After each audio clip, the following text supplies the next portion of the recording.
O nay wala pa gani ko nahuman sa ko instruction. Palihog ko greet sa inyong mga katapad, apili og kusi kay nagpiyong-piyong na biha.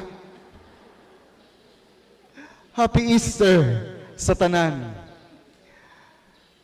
Sumala pa sa Salmo responsoryo nga nagingon, mao kini ang adlaw nga gihimo sa Ginoo, magsadya kita ug malipay. Ang atong mga kasing-kasing naglukso-lukso ug nagsadya tungod sa atong kalipay nga ang atong Ginoong Hesukristo nga sa akong atong nadunggan sa naglabay nga adlaw, gikasigo, namatay, gilubong, ug karon iyang gituman ang iyang saad sa matag usa kanato nga siya mabanhaw. Ganina atong gihimo ang liturhiya sa pagsugat. Bisan pa man kung wala kini say Bible basis, pero naibalo kita sa kalipay sa inahan sa Dios, sa dihang nakabalita siya ng iyang anak namatay na banhaw na. Ang iyang mga tinunan na lipay pag-usab, tungkol kay ang Dios nagpabilin dinha kanila. Ang mga tao, ang mga magtutuo, nalipay usab, tungkol kay ang ilang hari, ang ilang manunubos, ang atong Dios na banhaw na. Lawong kaayo ug dako kaayong kahulugan sa atong liturhiya ganina ang pagsugat. Ang panagsugat sa atong mahal nga Ginoong Hesukristo nga nabanhaw ug ang iyang inahan. Lipay siya kaayo. Dili man kay nato mabasa din sa Biblia, but magapangunaw na kita usa sa mga unang nga nakabalita sa pagabanhaw ni Jesus, walay lain kundi ang iyang inahan. Nahibalo kita, hilabi na kamo nga mga inahan. Ang kalipay sa iyong anak, labaw nga inyong kalipay. Ang kasubo sa inyong anak, labaw nga inyong kasubo. Naibalo kita sa daghan kayong mga sakripisyo sa mga inahan. Gikan sa ilang pagsabak kanato, hangtod sa atong pagkataon ining kalibutana, ug hangtod karon, kita usab mapasalamaton ngadto sa atong mga inahan. Ana ang akong inahan dinhi wala magpasabot nga moabot sila. Nakakita siguro kini siya sa live ngang iyang anak naghilak. Umugi hapon, wala lang gani abtig tulo ka adlaw na mipatigbabaw ang akong inahan. At least no, mahibalo na kamo kung asa mo musumbong kung ako magpinasaway. Ato itawon pakpakan ang akong inahan.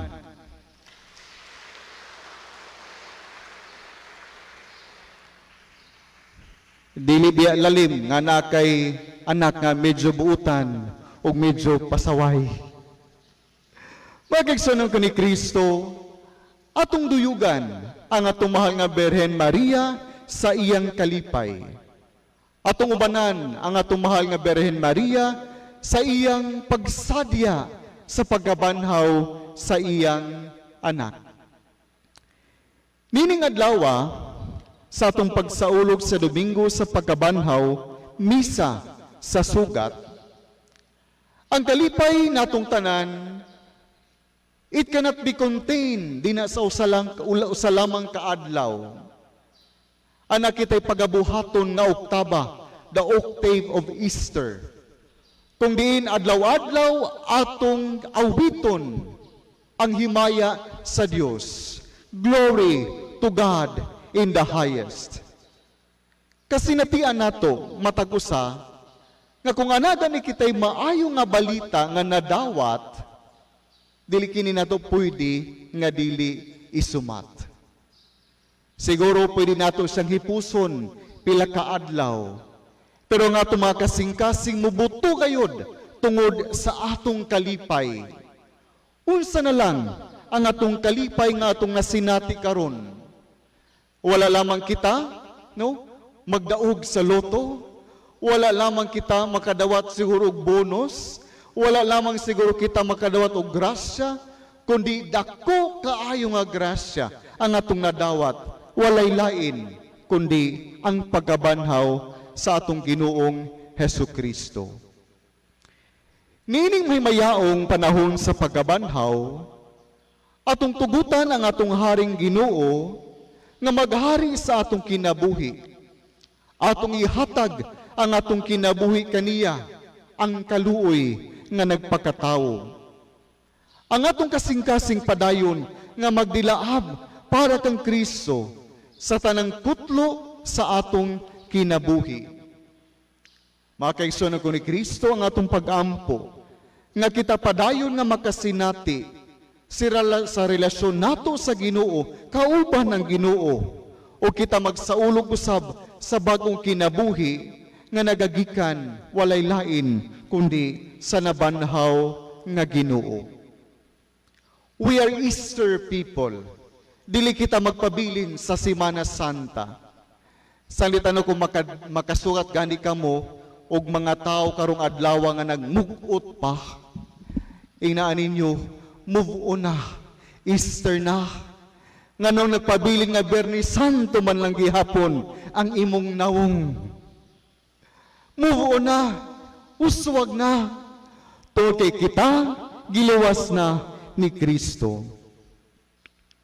Si Kristo nagmadinaugon batok sa kamatayon ug sa panulay. Wala siya nagpabilin sa kamatayon, kundi siya namatay, nabanhaw na. Kita usab dili kita magpabilin sa sala. Ang kuno nato ang bag-o nga kinabuhi nga gihatag sa Dios sa matag usa kanato. You know, personally, I am awestruck by the way God works. Personally, dili ko mo tuog swerte. I believe in being blessed. And having life is a great blessing from God. Ang atong pagkaangkon sa kinabuhi, dako kini sa nga grasya nga gikan sa Dios. God conquered death. God conquered sin. Nang kita nga iyang mga anak, dapat usab nga atong i-conquer ang kamatayon o ang atong mga sala. Pero anay maanindot kaayo nga kanta kung diin nagingon, what if your blessing comes through raindrops? What if your healing comes through tears?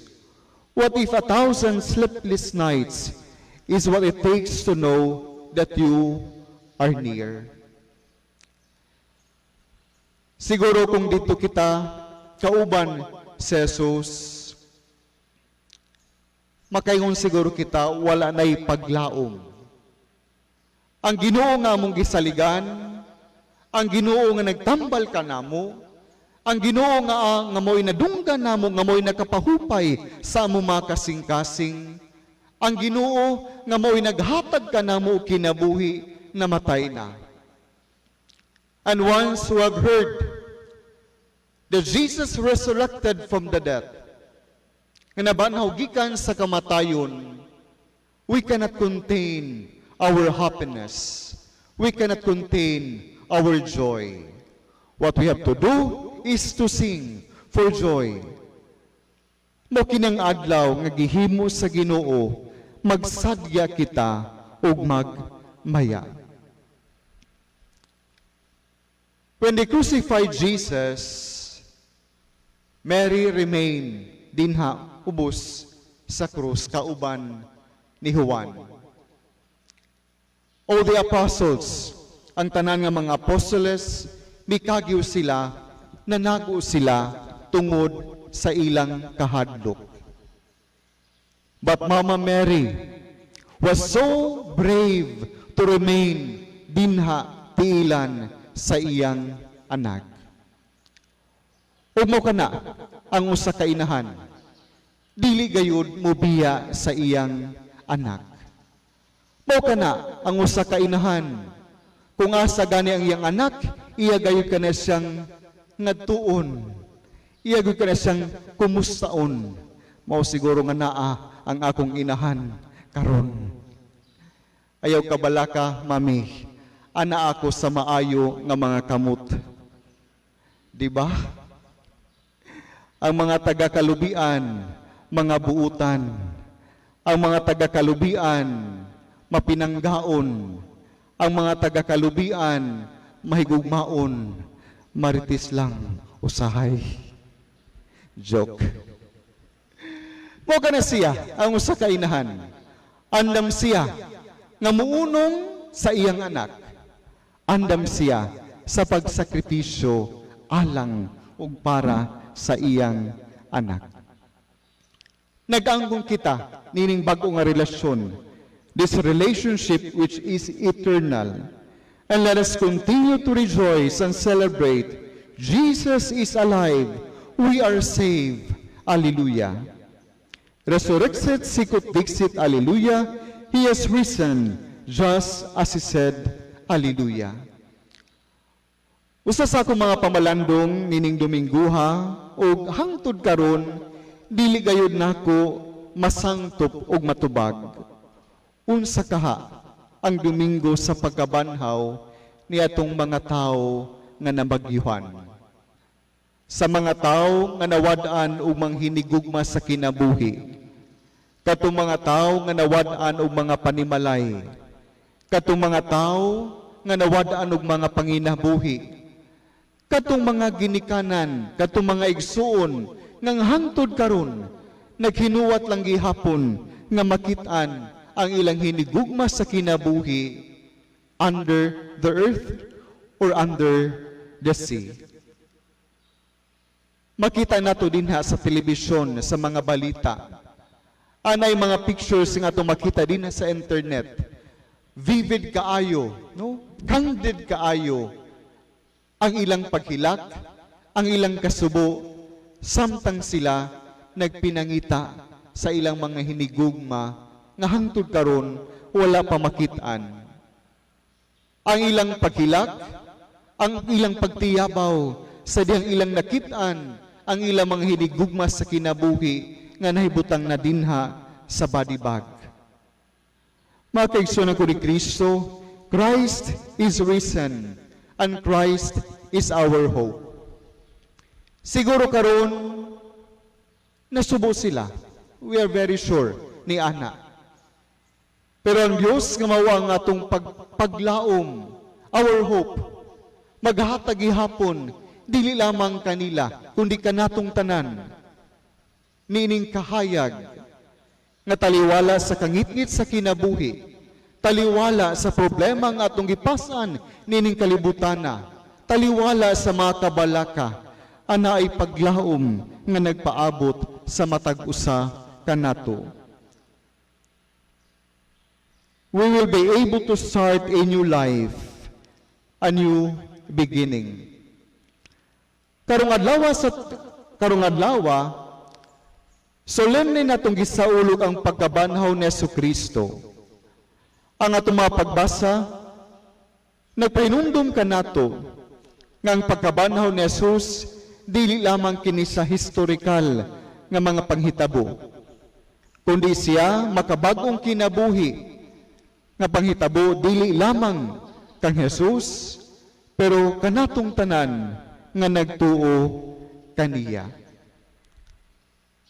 Unsa may epekto nining pagkabanhaw ni Jesus ngadto sa iyang mga tinun-an.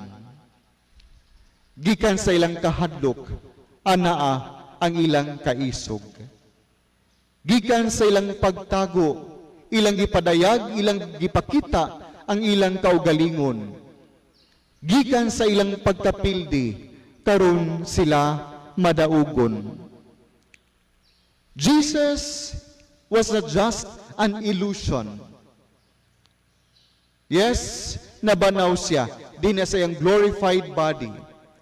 Wala lamang sa mga apostoles makiti si Jesus. Si Jesus mikaon ug miinom kauban kanila. And Jesus remained with them. Usa siya misaka didto sa langit. Pero sa kabutang, ang gihatag nga assignment ni Jesus ngadto sa iyang mga apostoles. Go to Galilee, ngadto sa Galilea. You have to put out into the deep water. You have to catch men. Do not go back to Jerusalem where I was crucified. Go to your Galilee. Go to your mission. Proclaim to the whole world that I am risen. Makigsunan ko ni Kristo, kato nga sugo dili lamang para ngadto sa mga apostoles. Kini nga sugo para usab kini kanatong tanan. Nga atong imantala ngadto sa kalibutan nga ang Dios nabanhaw na. Atong imantala ngadto sa tibuok kalibutan nga ang Dios nagluwas na kanato. Atong isangyaw sa tibuok kalibutan nga kita nga mga niluwas nga mga tao magpadayon kita sa pagbalaan sa atong kinabuhi, padayon kita sa pagbuutan, padayon kita sa paghimo sa atong mga misyon, padayon kita nga mahimo nga mga anak sa atong Dios. Ang atong salmo responsoryo naghisgot may tungod sa templo. When Jesus was talking about the temple nga nagingon siya, kining templo ako kining gub-on, and after 3 days I will rebuild this. Ang mga kadakuan, mga Pariseo, o mga magtutulo sa balaod, they were confused.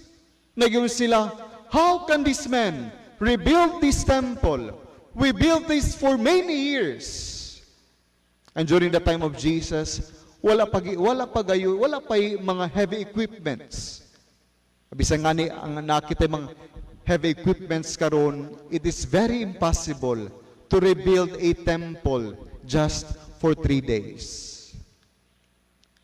But Jesus was talking not about the physical temple, but He was talking about Himself, ang iyang kaugalingon, siya nga mao nga templo.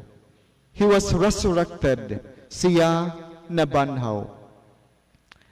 Because Jesus died and is risen, those who believe in Him must die to sin and self-interest and rise to new life which Jesus gives through His death and resurrection. Tungod kay Jesus sa matay ug nabanhaw, katong nagtuo kaniya na matay usab sa sala ug sa makaugalingon ug paghunahuna lamang sa ilang kaugalingon nga interest. My dear brothers and sisters, we are Easter people. Nabanhaw na ang atong Diyos. Biya na kita sa atong mga sala. Paningkamot na kita sa pagpadayon nining atong panaw. Kinigibalik-balik sa atong singbahan. Nga panahon sa synod on synodality, what we have to do is to move forward, to keep going, to keep walking. This would give us life if we continue in our life. This would give us hope, and Jesus gives us hope, gives us life, gives us chance, gives us a new beginning to start over and over again and continue in our journey. Where are we going? Asa man kita padulong? Walay lain kundi padulong kita ngadto sa nabanhaw nga Ginoo. Ang atong ebanghelyo karon mubo pero unuran kaayo. Nagingon, bulahan ang babayi nga mao'y nagsabak ug nagpasuso kanimo. Dina sa atong pag-ampo, Hail Mary, full of grace, the Lord is with you. Blessed are you among women. Bulahan ka sa tanang mga babayi. Siguro, ang uban ka nato na malandong kita sa Seven Sorrows of Mary. Ato makita, ganina dito, ang Berhen Dolorosa, kung diin gitabunan siya og itong nga panapton, nagpakita sa iyang kasubo, o gatong makita, di na sa iyang mga mata, ang luha nga midagayday. Usa ka anghel ang mikuha ni Ana, no, ganina sa atong pag-reenact. Gikuha ang itom nga panapton, ang nagpabilin ang puti nga panapton nga nagpakita sa kalipay ni Maria. Dina sa atong ebanghelyo during the daytime liturgy, kung diin si Maria Magdalena, she was checking the tomb of Jesus. Sa dihang iyang nakita nga wala na didto ang lawas ni Jesus, she was thinking nga hala, ilang gikawat ang lawas ni Jesus. Sa iyang kabalaka, midagan siya. Mingadto siya sa mga apostoles ug namalita siya. Anay duha ka apostoles nga nag-respond. Si John, usa ka batan-on, and Peter, usa ka tigulang. And obviously, kung dinaganay, ang batan-on gayud ang una nga makaabot. Bidagan si Juan. No? We remember sa dihang gitugan ni Jesus ang iyang inahan ngadto kang Juan, og si Juan ang gitugan ngadto sa iyang inahan. Nagpabilin nga maisugon si Juan. And Peter siguro gihubak siya to Peter. Nagsige siya nagdagan siya padulong didto sa lubnganan ni Jesus, and was also checking the tomb of Jesus. What would be our reaction? Are we Peter? Are we John? Or are we Mary Magdalene? 2 Sundays ago, atong nadungog ang ebanghelyo may tungod kang Maria Magdalena. When Mary Magdalene was judged by the people, ilang gitaral, ilang gidala si Maria Magdalena ngadto kang Jesus. Jesus, kini nga babayi among nakitaan, among nasabtan o among nakitaan, usa ka babayi nga nanapaw. Usa may angay ni ini. Nagingon ang balaod ni Moises, ang usa ka babayi nga nanapaw, ang silot kaniya, batuon siya, hangtod siya mamatay. Og nanalipod si Jesus kang Maria Magdalena. Nagingon siya, any one of you who don't have sin will be the first one to stone this girl, this lady. Kung ginsa kaninyo ang walay sala, siyang una nga mubato ni ini nga babayi. And when Jesus asked Mary Magdalene, asa naman katong mga naghukom kanimo? Nagingon ang babayi, si Maria Magdalena, wala na sila. And Jesus responded, na nako dili usabo hukom kanimo. Lakaw ug ayaw na pagpakasala. See, it changed Mary Magdalene. The encounter changed her life. Nagbago sa iyang kinabuhi. Wala siya mibalik sa iyang pagpakasala, kundi nisunod siya kang Jesus.